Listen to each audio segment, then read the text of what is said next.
ഒരു person wait ചെയ്യണോ? അല്ലെങ്കിൽ ആ പേഴ്സണെ മറക്കണോ? അതായത് ഫോർഗെറ്റ് ചെയ്യണോ? ഇതിൽ ഏതാണ് പെയിൻഫുൾ? ഏറ്റവും പെയിൻഫുൾ ഏതാന്ന് വെച്ചാൽ ഇതിൽ നിന്ന് ഏതാ ചെയ്യേണ്ടി എന്നറിയാത്തതാണ് ഏറ്റവും പെയിൻഫുൾ. ആ പേഴ്സണെ ഫോർഗെറ്റ് ചെയ്യണോ? അല്ലെങ്കിൽ ആ പേഴ്സണെ വെയിറ്റ് ചെയ്യണോ? ഇതിൽ നിന്ന് ഏതാണെന്ന് മനസ്സിലാവുന്നില്ല.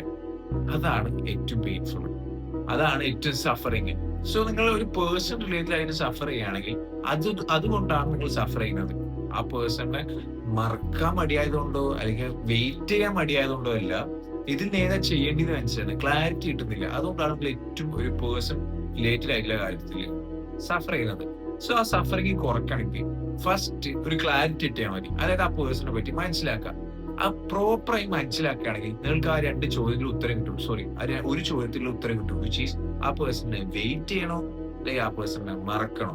ഫോർഗെറ്റ് ചെയ്യണോ? ഈ ചോദ്യത്തിനുള്ള ഉത്തരം കിട്ടിയാൽ തന്നെ നിങ്ങൾ ആ സഫറിങ് പകുതി കുറഞ്ഞിട്ട്